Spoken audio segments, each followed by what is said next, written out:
If there's anything that's a major problem in our culture, it's the amount of stress that we experience. A lot of that is induced by the fact that we can do so much nowadays. You know, it's possible for you to walk down the street with your smartphone, doing your banking and doing your mail and checking the weather and seeing what's going on Facebook, checking in with your friends, and sending pictures of your cat riding the robot vacuum cleaner around the lounge room. The trouble is, whilst we can do all that, if you think about going back one generation, how long did it take your mum or your dad to do all that stuff? And it probably took them all day or maybe even a few days. The reality for us is that we get all that stuff done, but it requires brain space to do that. We have to actually be paying attention.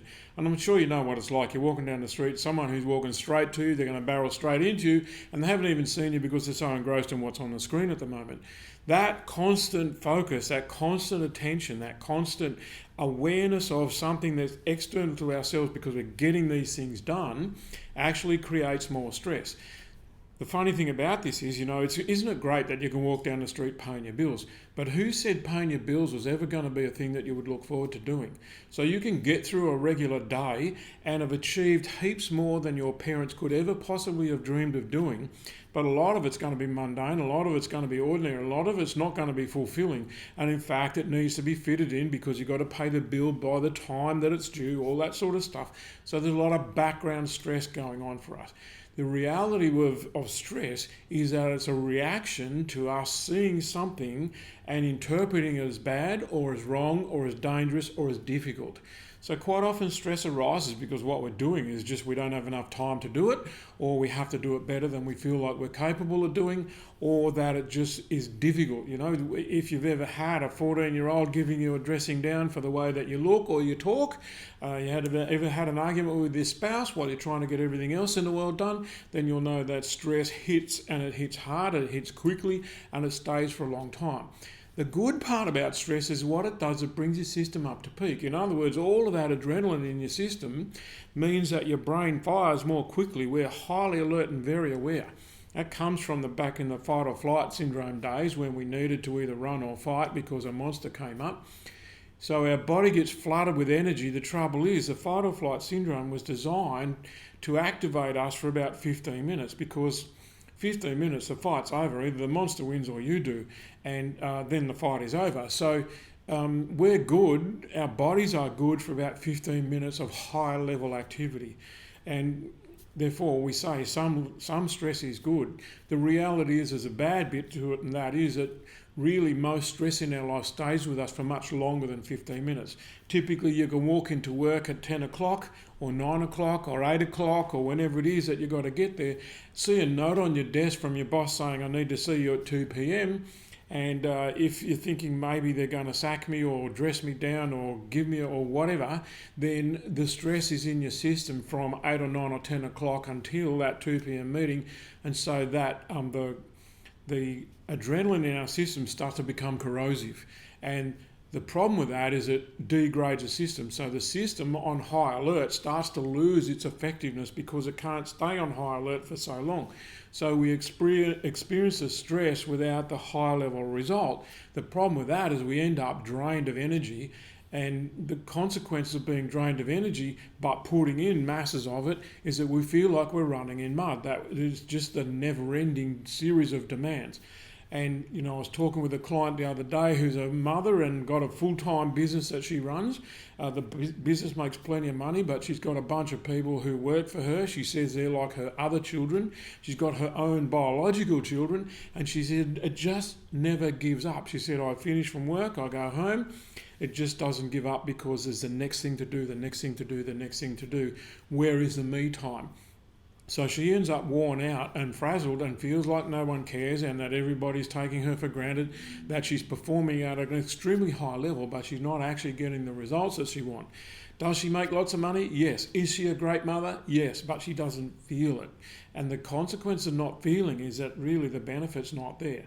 So most of us suffer from some kind of version of that, where we're putting in massive amounts of effort, but really all that's happening is we feel relief when we arrive at the goal or the target and go, now what's the next thing that I've got to be getting on with? Because if I don't pay attention, the next thing is going to blow up in my face, because we have very crowded lives, meaning no me space, no time for refreshment, revitalisation, no ability to recover from the effort that we put in.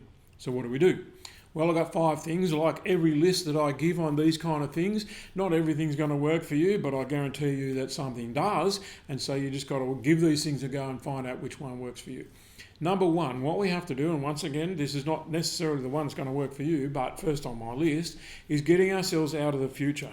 One of the most important things you can do is understand that stress is created by working against something, by saying that it's wrong or it's bad or it has to be changed, or that something bad is going to happen. So what I need to do is get into the present moment. That means if you've got a project and that project should take 15 minutes or it should take an hour, then maybe what you do is you lock the door, put the headphones on, play your favourite music, and you nail into it. In other words, what you've got to do is turn up here, because your resources are going to work best for you when you're able to mobilise them to the task at hand, instead of having your awareness out there about all the other things that could go wrong. And that means maybe blocking phone calls, putting off interviews.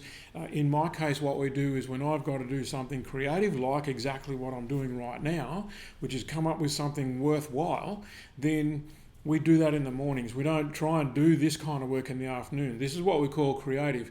We do client work. I go and see clients in the afternoon when I don't need to be absolutely at my best, because my experience tells me that I can get through client meetings and be superbly useful, and I don't have to be superbly creative because most people don't come up with some things that I haven't heard of before. So get yourself into the moment. Be present. It really, really works. We call it exiting the future. There's a thing called presencing, which means doing things that require that you be here. So anything that you can do that brings your mind into the moment, whether that's playing puzzles, whether it's doing Sudoku, whether it's doing the crossword in the morning. I've got a routine when I sit down at my desk that kind of just calms me down and lets the day get set. And it's actually how I track my exercise and all those other things. I've got some forms I fill in. For me, it's a calming process because I know that I've got it done. It's an easy thing to do and it eases me into the day. And there's a whole bunch of things I start to de-stress as I get that done, so that it's out of the way and not worrying about it for the rest of the day. Of course, meditation is going to work. Everybody has a different way of meditating. So I would love to be able to teach you to meditate, but I can't. You've got to teach yourself.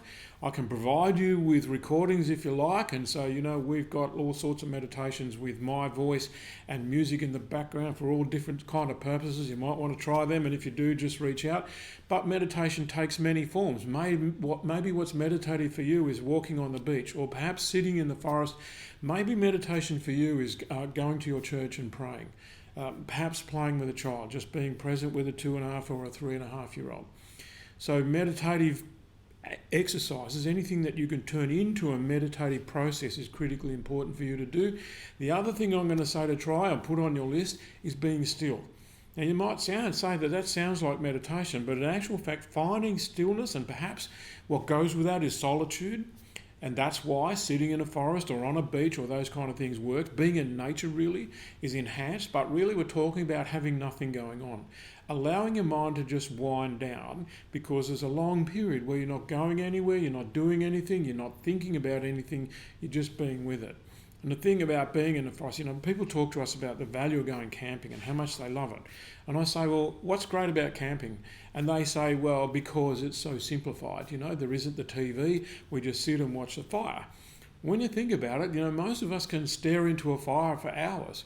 How come? We'll become entranced. What's exciting about that? Trust me, it's not the fire. What it is the brain slows down and it stops racing, and we find stillness and we find peace in that. So stillness is a really, really powerful concept. The other thing that I'm going to suggest is you bring rationality into what you're doing. And what I mean by that is you start to think about the things that you're stressing about, and then ask yourself, am I stressing about these things? Is my stressing about these things creating a better result, or is that actually creating a worse one? Am I stressing about things that I can't control anyway?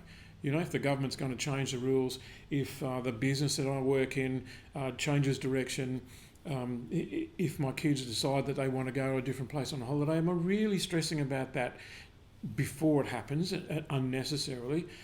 Or should I wait until that happens and then see what I'm going to do about it, and in fact choose a response instead of reacting?